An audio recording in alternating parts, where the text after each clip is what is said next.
Joe Biden said a number of provocative What's with the things. bobblehead? He said with the Yeah, what's that? I like the bobblehead. He reminds me of the president. I can't help it. And every now and then I talk to him.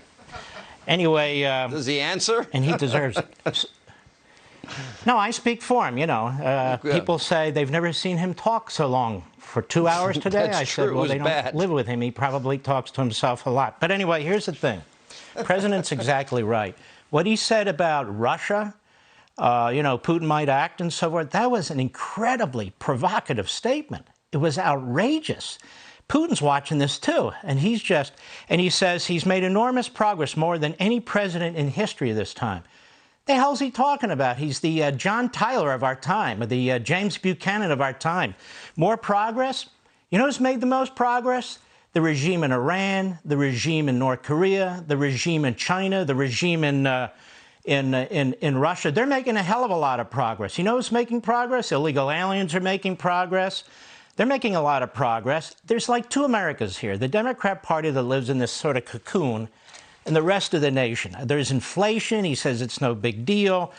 We didn't talk about heat in schools today. Crime, people have mentioned that's true. The border's totally out of control. The issues that affect Americans across the board, he talks about, well, we voted to spend this, and we voted to spend this, and we passed this law, and we did this law, because that's how these clowns in the Democrat Party in Washington, D.C. think.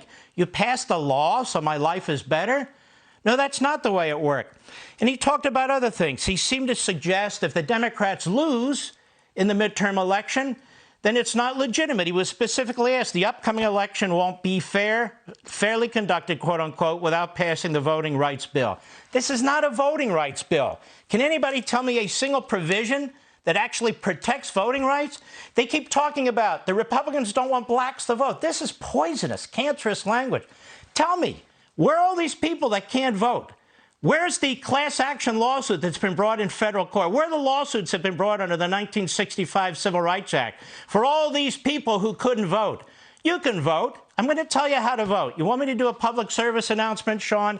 Get off your ass on Election Day and go to the precinct and vote. There, I did it. So every election prior to this one has been illegitimate, you see. So the election of Barack Obama was illegitimate. And it's an amazing thing. Concha touched on it. Donald Trump brings up the election. Some of his supporters bring it up. Some of the Republican legislatures, they have real serious substantive issues. Joe Biden, in anticipation of the Democrats losing the House and maybe the Senate, has already said effectively this election will be illegitimate. In 2016, they tried to depose a legitimately elected president. No commission on that with Russia collusion. The FBI, the intelligence agencies, the Democrat Party, Hillary Clinton, law firms, slip and fall lawyers, all involved in it. 2016, but you can't talk about 2020. Look, I think the president will be better off, and I really do, slamming away on Joe Biden and his agenda. Donald Trump had a fantastically successful presidency in 4 years' time. This is one of the things that drives the left and the media nuts. A fantastically successful president, despite the war against him, despite these never-Trumpers led by McConnell and others trying to undermine him. I don't think we've ever seen anything like that. In fact, Joe Biden's wrong. He says enormous progress, more than any president in history at this time. No, Trump did more than any president in history at this time. All right, I hear the music, so Joe and I are going to leave. That's it. Want to see more Mark Levin? Go to LevinTV.com and subscribe now.